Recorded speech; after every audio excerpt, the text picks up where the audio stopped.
AdLib is the smartest way to activate programmatic, built for expert traders yet easy enough for any marketer. Launch across all top DSPs without contracts, overhead, or busy work. Schedule a free trial today and start maximizing ROAS with AdLib. Check out AdLib at getadlib.com. Welcome to Open Market, a podcast about building companies in the advertising industry. I'm joined by Eric Franchi, and I am Joe Zappa, and I am 3 weeks into a cut, and I'm only drinking coffee, no food. So I was going to say, why are you on fast forward, Joe? I'm just like firing on all cylinders right now. I'm like, I have no energy to spare, just like completely focused. Tummy is empty. We're going. Okay. All right, cool. Let's get right into it. And hey, everybody, it's just two of us today. So let's do a boys react. Two things that I came across this week that was very interesting, maybe kind of three. So the first was, so they're both about AI. They're both like, in my view, very thought-provoking and super impactful.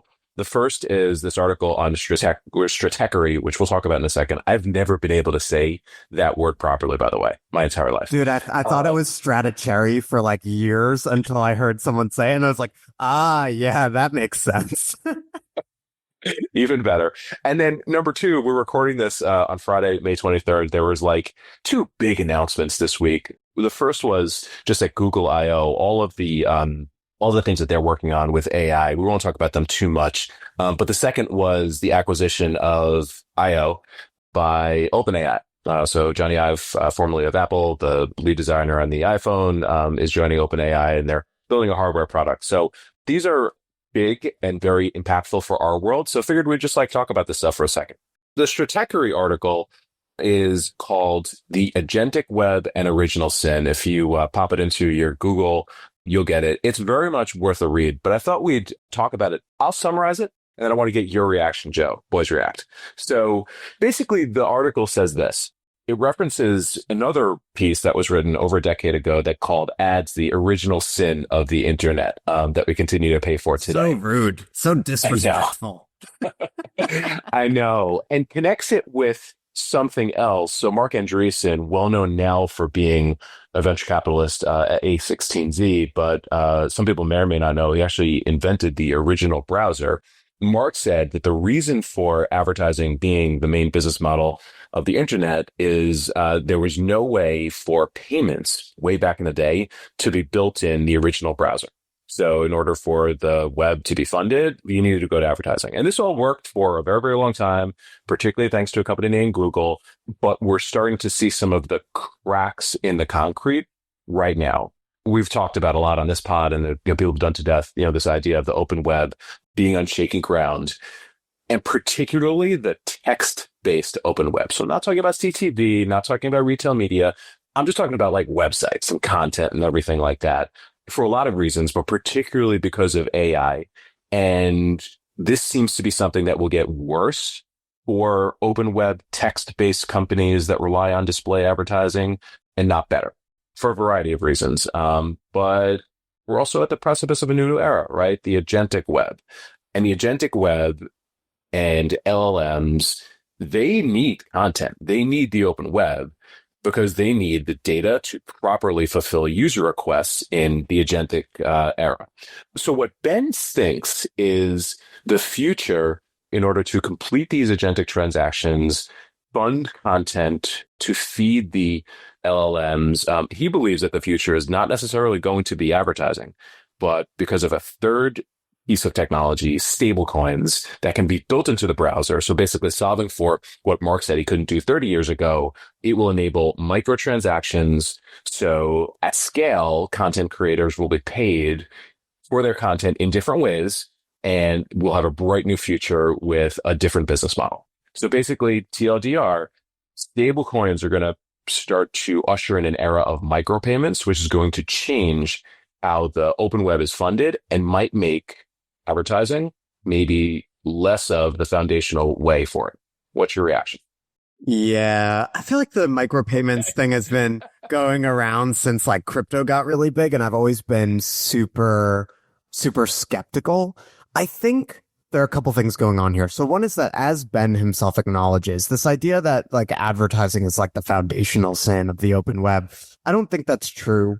I think that there's this idea that advertising is horrible because people are tracking you and yada yada. But it's like people always say this, but everyone wants these free services and they're actually like very happy to have advertising to fund them. They might not choose advertising. If they could have it for free and no advertising versus with ads, they might choose the former, but they don't want to pay. And I think the case that people have been really harmed by advertising and that it's this original sin is overstated, right? There are select cases, like, the classic would be like abortion clinic location data, like, yeah, don't do that. But like the general thing of like Joe looked at a shirt and now Joe's going to have to see shirt ads. It's like, okay, whatever. So I think it's overstated that advertising is this original sin and that is problematic. And therefore, I don't think there's going to be as much pressure as people sometimes suggest to move away from that model. Okay, then there's the question of, does like agentic navigation on the web just kill the open internet, right? Or like vastly reduce its size because people are just going to LLMs to get all of their content and their information, their products, and they're not just browsing. I think that it will shrink the open web. Like the open web is facing headwinds that continue, right? And again, when we say open web in this context, we're talking about very specifically like publisher sites, not CTV and all the other stuff. I think it will shrink it, but here's the thing. I think that like content creators who are actually good and have an audience will still be able to monetize either via subscriptions, which they're already doing, or via direct IO ads. And so I think that's the other thing is that like when people are like, oh, there's going to be a crisis in the open web and like it's going to need a new way to monetize. I'm like, yeah, like kind of, like I think it will contract and there will be a business opportunity there to address that. But I don't know that it'll be like a revolution scale problem and therefore solution. I think that like there are already a lot of independent creators. Some of them go to the walled gardens, right? And those big tech platforms like Instagram or TikTok. And then some of them are folks like us who are like they're on Substack or they're on Spotify or Beehive or whatever, and they're monetizing via a combination of ads and subscriptions. So I think people overestimate how challenged that existing model will be and whether it will completely turn over into a new paradigm, like a shift from ads to micropayments. Yeah, well said. To be clear, you can read this article and articles like it and have your position be like, reinforced. You can it's like a Rorschach test. You can see what you want in it. When I read this, I connected it to the fact that OpenAI and other companies are paying publishers right now to license their data for training. So yes, publisher traffic is declining as a result of LLMs.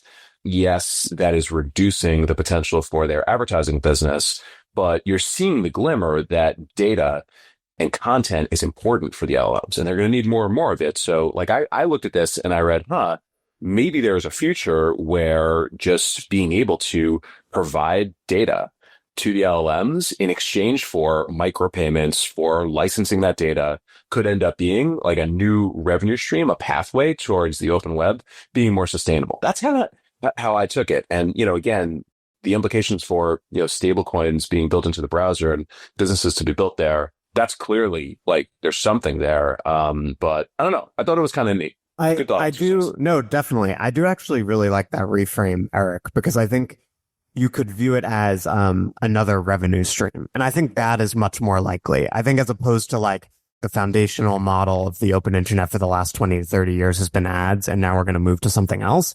I think viewing it as it's going to be a combination of ads, subscriptions, and then maybe like micro payments via stablecoins, like something like what Ben is describing, that I buy. I think there's also a question of how will content creators, like whether we're talking about institutions like the New York Times or individuals and smaller organizations, negotiate with the LLMs? Is it going to be like the LLMs are paying them in some way forever, which might move from what we have currently with licensing to like stablecoin micropayments? Or are the LLMs just going to take it or be like, F you, I don't care? So there's partially a regulatory question here as well. The only thing I'll add to conclude is this is also going to be a major problem for open internet publishers, especially those larger institutional publishers who have businesses to defend. And that's why Imperium invested in Firsthand and I'm working with them.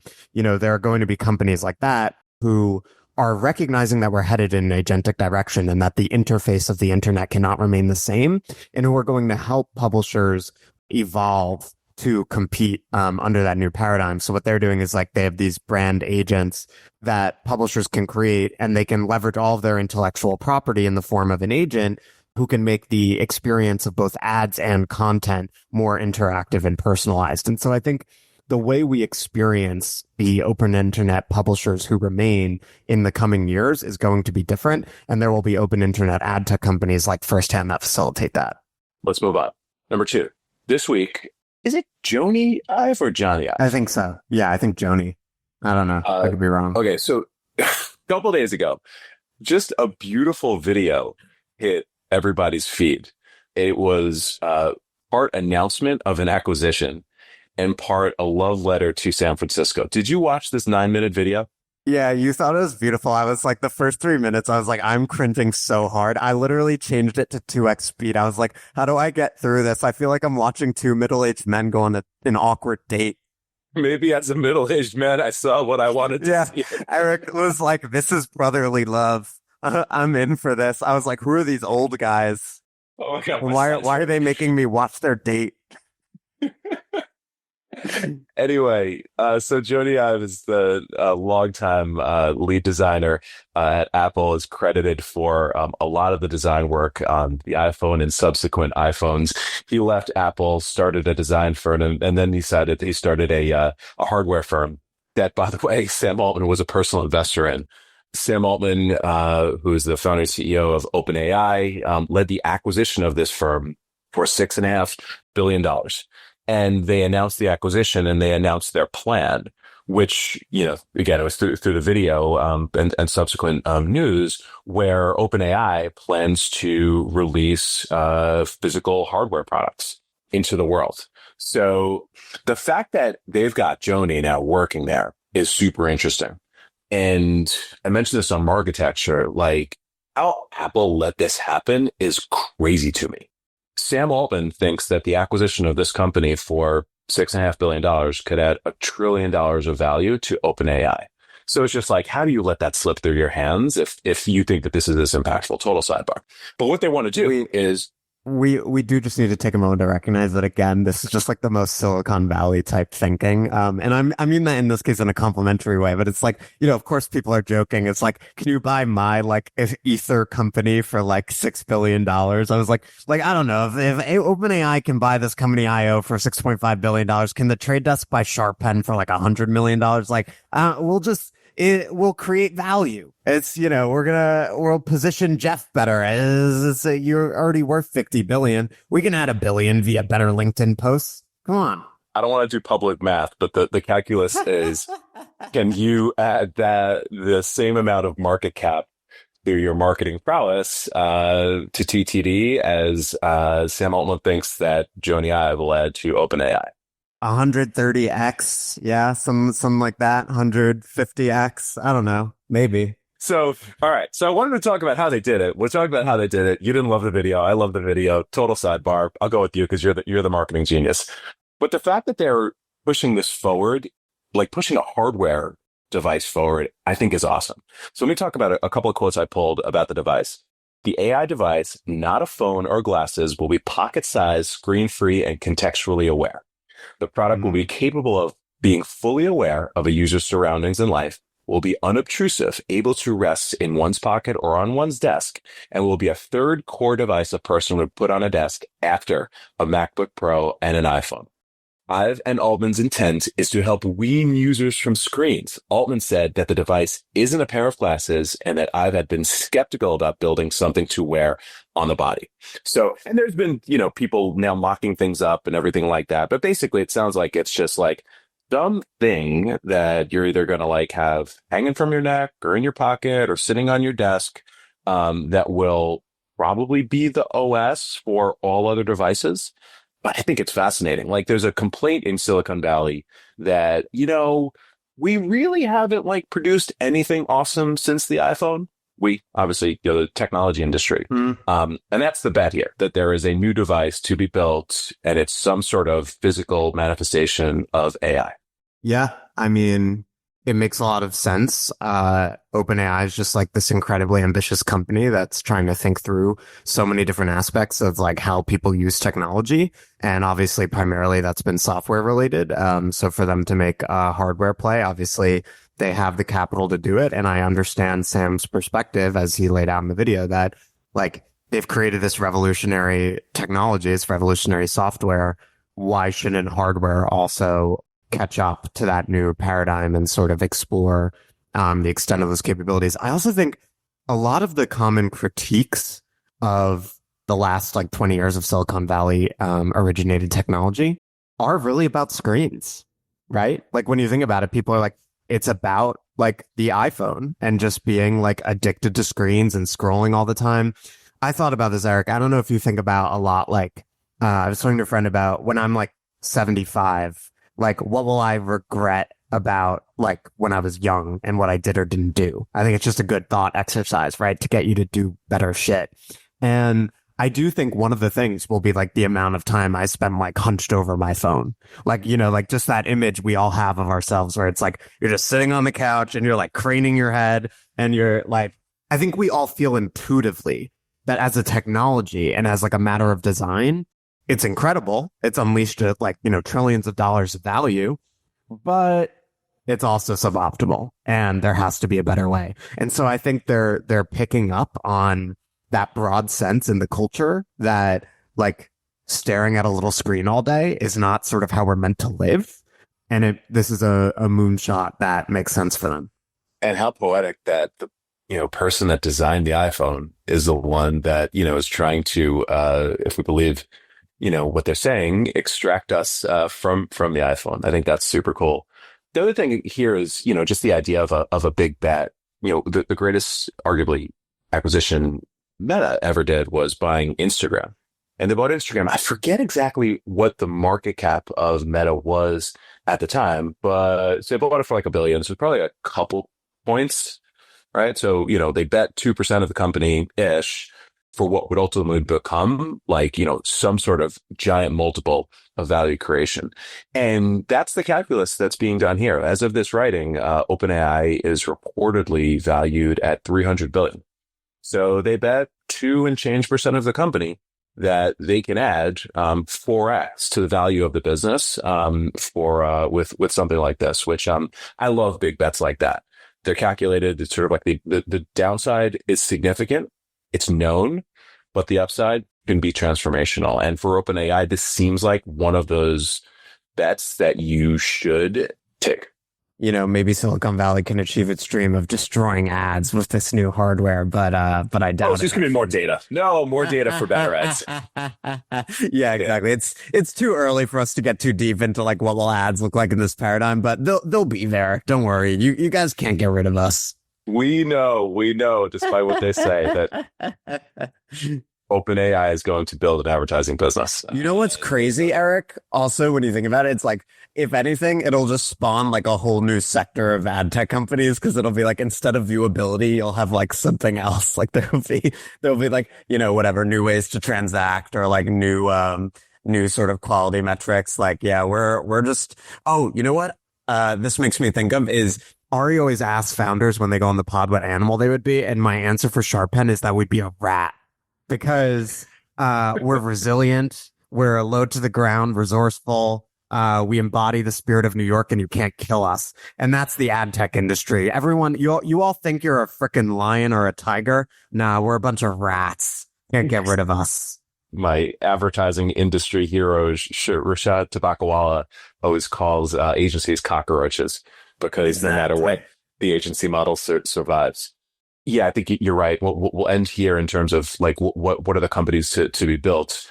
From a deal flow perspective, the thing that's come out of nowhere to my inbox that does not slow down is this category that I think is being probably mistakenly called, but we need a category for it, SEO for LLMs. Working with brands, publishers, basically anyone to make sure that their content is properly discoverable by the LLMs. And that seems like a category that needs to exist. And there's a ton of folks working on it. And I think it's probably, one of those categories that makes sense that, it wasn't even a glimmer a couple of years ago. Anyway. I do want to take a moment to say something mean about the SEO industry, which is like, Okay. I'm, I'm just not sad that like SEO as an industry is being challenged. Like to me, this was the worst part of marketing. Like this like nonsense where it's like, there were like all these like companies whose entire job was like, let's create formulaic blog posts to like game the Google algorithm and get you on page one. Like it was the least, like, obviously I did some of that work in my day, like as a, content marketer. And to me, it was like, it's like the least creative thing. And it's really like sad that like so much like human like talent and creativity gets put into like, how do we game Google's algorithm? And so I think moving away from that to a more like social thought leadership oriented paradigm where it's like, I got to create interesting stuff that like people engage with and then they amplify it. I think that that is better. Like optimizing for people's engagement, especially like highly qualified people in your industry is better than like trying to game the Google algorithm. And I think that's like better for marketing and better for information distribution. I hope that the LLM thing doesn't go in the exact same direction where it just becomes like very clear how to game it. And then it becomes like, a silly problem, for people to manipulate. Makes sense. Thank you for talking to me about those things that I wanted to talk about. What you got, Joe? I got a few quick hits on Go. marketing stuff. Number one, stay the course. One of the biggest challenges I see with like earlier stage startups or even established companies who just don't have like a marketing muscle, like they have like 0 to 3 like full-time marketers, is they just get bored and they start doing something that's working and they're like, oh, should we do this? Should we do that? Should we adopt like this new buzzword that's in the industry or like whatever? And do we need to be on TikTok? And it's like, the trade desk isn't even on TikTok. Like you don't, if you have like a, tiny ad tech startup, like you probably don't need to be there. You need to focus on the fundamentals. You need to answer like the core narrative questions. What are we doing for whom? How are we different? Why does it matter? What's wrong in the industry and how are we changing it to the betterment of our customers? And you need to be where, your customers are congregating, in order of importance. So that means, LinkedIn, Twitter, the ad trades, events, etc. So just like keep it simple and stay the course. 2, when to respond to criticism. Something like this came up with one of my clients this week. I think there are basically 2 criteria. 1, are credible actors criticizing you? And 2, is it something you're hearing a lot? Right? So if some rando, like third tier media outlet or just like a random guy on Twitter is like, this company or this business model like is wrong for these reasons, you don't want to engage with it. However, on the other hand, like on the other end of the spectrum, if like I think DV and IAS are the canonical examples here. People have been trashing those companies publicly, like really credible actors for years, right? Basically saying they're a waste of money. They charge everyone in the supply chain. They don't create enough value, etc. And in my opinion, they've let their reputations atrophy by not addressing those criticisms more proactively. And that opens the space for then like Brian O'Kelly to come in and try to disrupt the industry. So if it is coming from credible actors and it is a frequent criticism, you do have to address it. Finally, the echo chamber. I talk a lot of my clients about distribution and they often ask like, are we just reaching ad tech people? Are there any brand or agency marketers on LinkedIn or is it just ad tech people and journalists and people like us and Ari? What I tell them is, first of all, I think those people are there and I think they're lurking. But also, secondly, you have to think about the goal of content marketing is not just to influence your customers. It's to influence the people who influence your customers. I mean, that is what PR is all about. Journalists have your customer's ear and you're going to influence them to get to your customers, right? You want to be in the places where media is being orchestrated. And so I think you want to avail yourselves of channels where you're never like more than one person removed from the person you want to reach. So it's like, maybe, brand marketers, they're extremely hard to reach. That's why you go to events. It's why you try to get into Ad Week or Ad Age. Yes, those are great places to meet them. But also you want to be on LinkedIn, Twitter, etc., because that's where we hang out. That's where Ari hangs out. That's where Brian Morrissey and Rob Beeler and all these people who influence the agency, brand, and publisher class get their information, and then they amplify that information to your customers. So when you're thinking about the echo chamber, yes, it's an echo chamber in the sense that we talk to each other, but you also want to think about whom you're reaching within that chamber, who then echoes it out to other people. And so don't underestimate the number of echoes and the people you can reach via ripple effect. Yeah, it's a network effect. And we've seen this just so many times that it works. It should be, inherently self-evident. 100%. Eric, thank you very much. Tight episode. You got it. Take care, everybody. We'll see you next week.